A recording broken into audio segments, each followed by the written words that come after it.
ovo je trenutak koji će odrediti našu budućnost.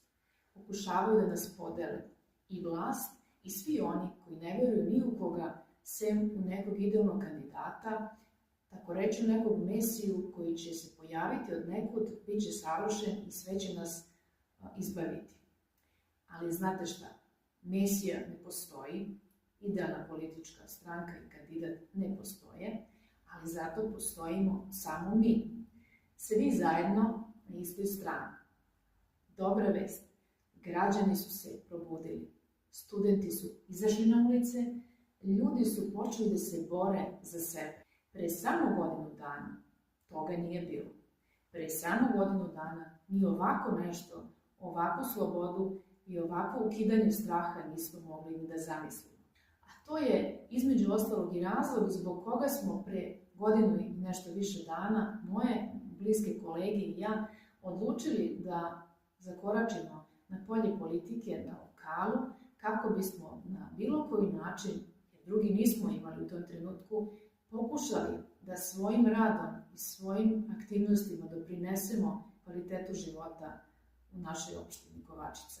To je i razlog zašto sam ušla u politiku, moje kolege i ja.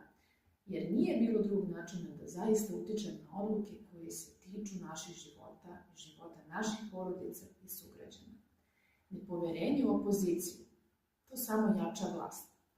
Jer kada se svi povlačimo, režim pobeđuje i sve je jači. A to im je cilj, da nas izoluju, da nas razdvoje po manjim grupicama, da nas zavade, okrenu jedne protiv drugih, ali mi im to nećemo dozvoliti. Zato je važno da se vi sada preuzmemo svoju ulogu i svoj deo odgovornosti u ovom procesu promene. Građani, studenti, politički pokreti i partije, svi smo mi opozicija, svi smo mi na istom zadatku, svi imamo isti cilj i treba da budemo na istoj strani. Svako od nas ima svoj deo posla, podjednako važan.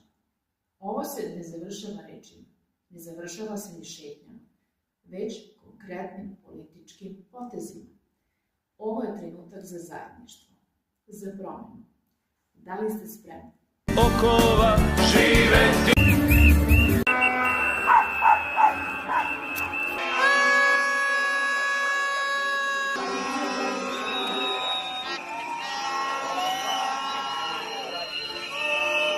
Kada ste rekli, Ja sam rekao 50 i čak i manje.